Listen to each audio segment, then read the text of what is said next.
In case you're wondering, no, I'm not wearing a dress. And no, I'm not saying what I'm wearing underneath. This is a ko. This is my national dress. This is how all men dress in Bhutan. That is how our women dress. Like our women, we men get to wear pretty bright colors. But unlike our women, we get to show off our legs.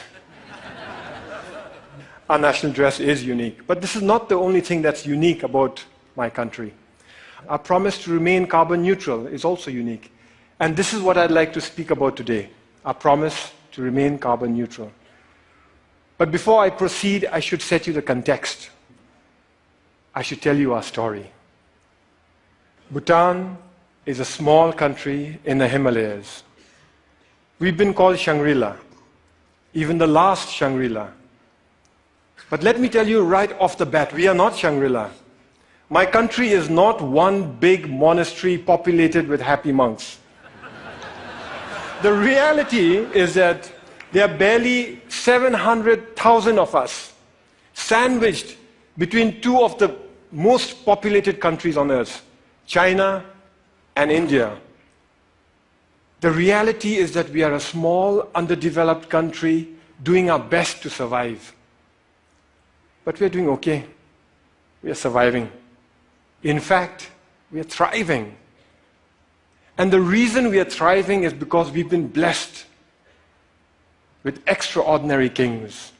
Our enlightened monarchs have worked tirelessly to develop our country, balancing economic growth carefully with social development, environmental sustainability, and cultural preservation, all within a framework of good governance. We call this holistic approach to development gross national happiness, or GNH.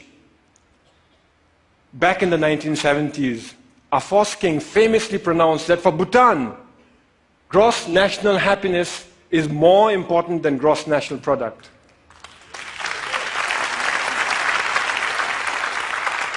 Ever since, all development in Bhutan is driven by GNH, a pioneering vision that aims to improve the happiness and well-being of our people. But that's easier said than done, especially when you're one of the smallest economies in the world. Our entire GDP is less than $2 billion. I know that some of you here are worth more individually than the entire economy of my country. So our economy is small. But here's where it gets interesting. Education is completely free.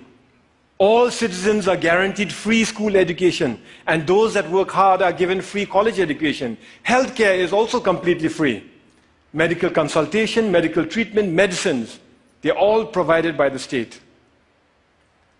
We manage this because we use our limited resources very carefully, and because we stay faithful to the core mission of GNH, which is development with values. Our economy is small, and we must strengthen it. Economic growth is important. But that economic growth must not come from undermining our unique culture or our pristine environment. Today, our culture is flourishing. We continue to celebrate our art and architecture, food and festivals, monks and monasteries. And yes, we celebrate our national dress too. This is why I can wear my ko with pride. Here's a fun fact.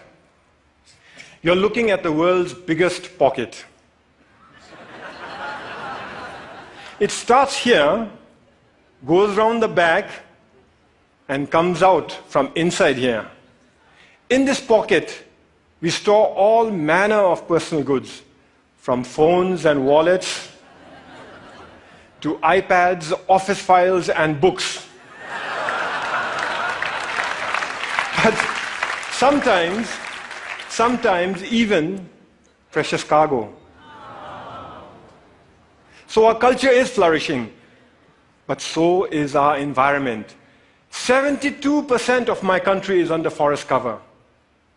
Our constitution demands that a minimum of 60% of Bhutan's total land shall remain under forest cover for all time.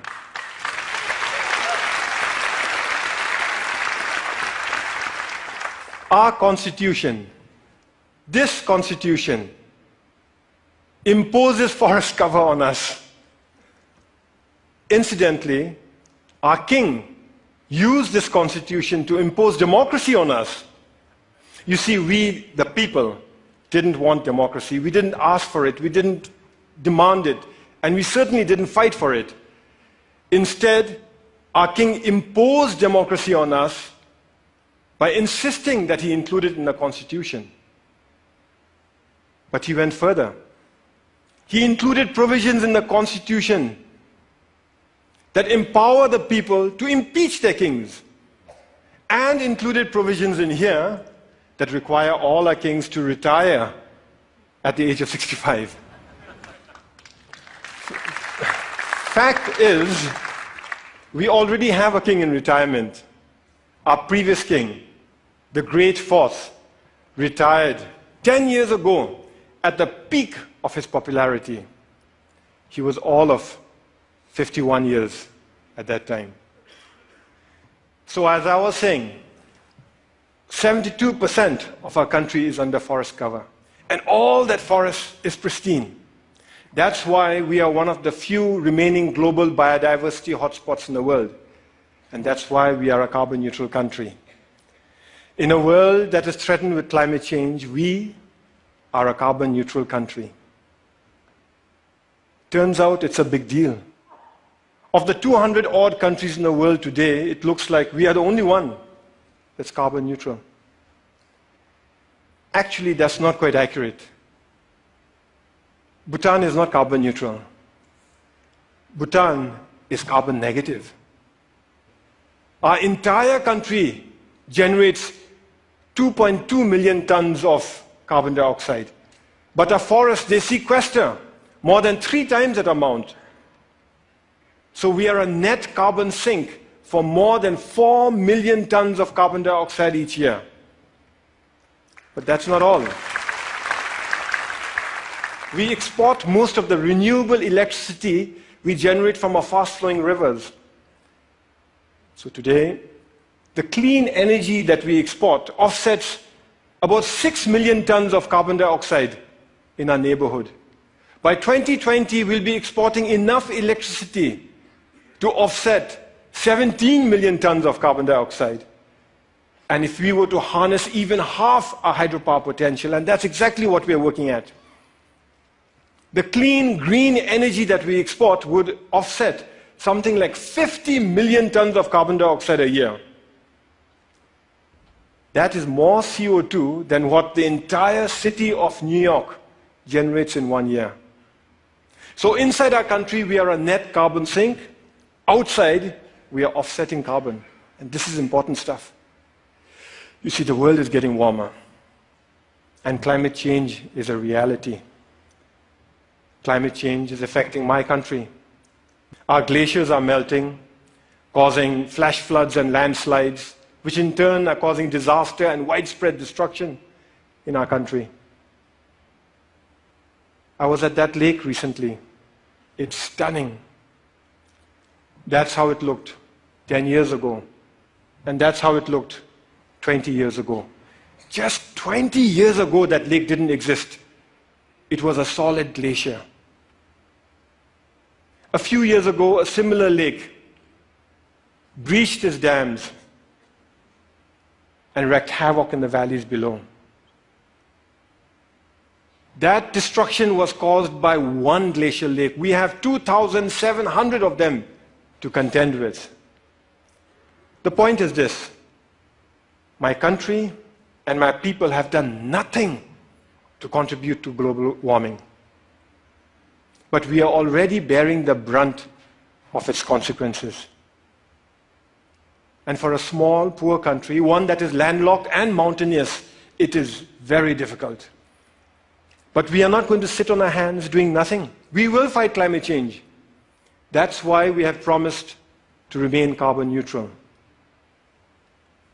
We first made this promise in 2009 during COP15 in Copenhagen. But nobody noticed.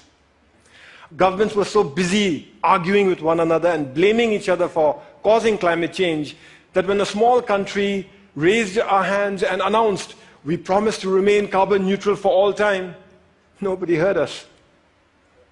Nobody cared. Last December in Paris, at COP21, we reiterated our promise to remain carbon neutral for all time to come. This time we were heard. We were noticed and everybody cared.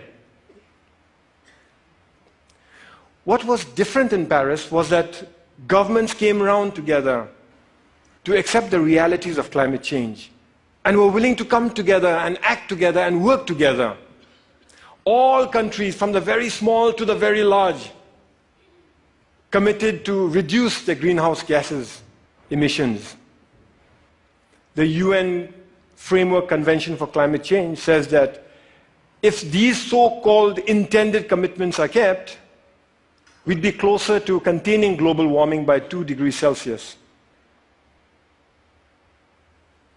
By the way, I've requested the TED organizers here to turn up the heat in here by 2 degrees. So if some of you are feeling warmer than usual, you know who to blame. It's crucial that all of us keep our commitments. As far as Bhutan is concerned, we will keep our promise to remain carbon neutral. Here are some of the ways we are doing it. We are providing free electricity to our rural farmers. The idea is that with free electricity, they will no longer have to use firewood to cook their food. We are investing in sustainable transport and subsidizing the purchase of electric vehicles. Similarly, we are subsidizing the cost of LED lights, and our entire government is trying to go paperless. We are cleaning up our entire country through Clean Bhutan, a national program, and we are planting trees throughout our country through Green Bhutan, another national program. But it is our protected areas that are at the core of our carbon neutral strategy. Our protected areas are our carbon sink. They are our lungs. Today, more than half our country is protected as national parks, nature reserves, and wildlife sanctuaries. But the beauty is that we've connected them all with one another through a network of biological corridors. Now, what this means is that our animals are free to roam throughout our country. Take this tiger, for example. It was spotted at 250 meters above sea level in the hot subtropical jungles. 2 years later, that same tiger was spotted near 4,000 meters in our cold alpine mountains. Isn't that awesome?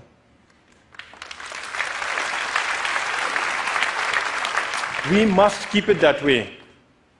We must keep our parks awesome.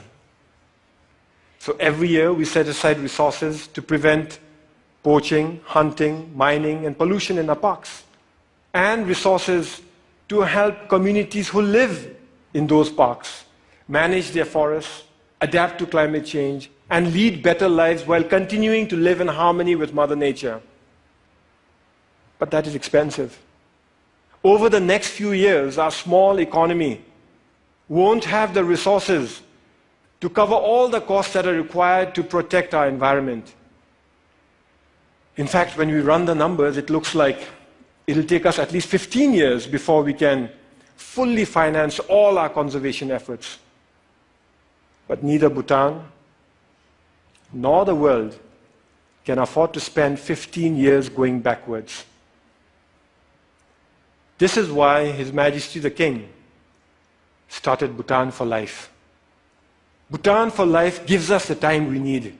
It gives us breathing room.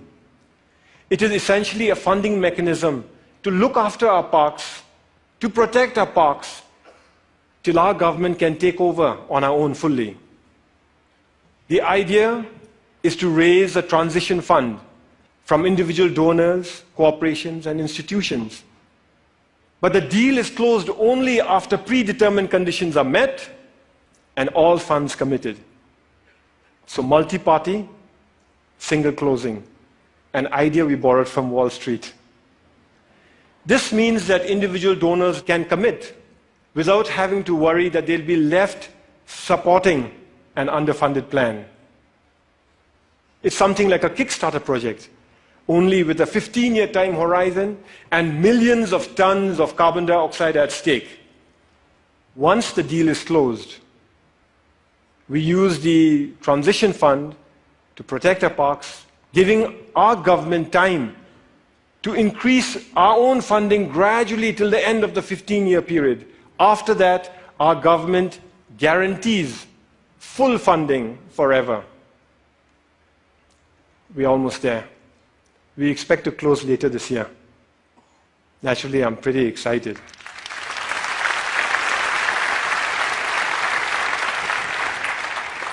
The World Wildlife Fund is our principal partner in this journey.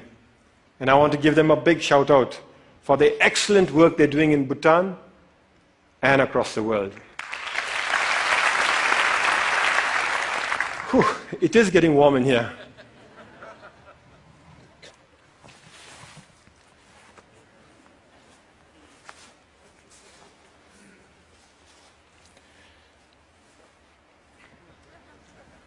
I thank you for listening to our story.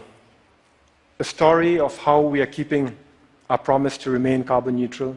A story of how we are keeping our country pristine for ourselves, our children, for your children, and for the world. But we are not here to tell stories, are we? We are here to dream together. So in closing, I'd like to share one more dream that I have. What if we could mobilize our leadership and our resources, our influence and our passion to replicate the Bhutan for Life idea to other countries so that they too can conserve their protected areas for all time? After all, there are many other countries who face the same issues that we face. They too have natural resources that can help win the world's fight for sustainability. Only they may not have the ability to invest in them now. So what if we set up Earth for Life, a global fund, to kickstart the Bhutan for Life throughout the world? I invite you to help me to carry this dream beyond the borders to all those who care about our planet's future. After all, we're here to dream together, to work together, to fight climate change together, to protect our planet together. Because the reality is, we are in it together. Some of us might dress differently, but we are in it together. Thank you very much. And Thank you. Thank you. Thank you. Thank you.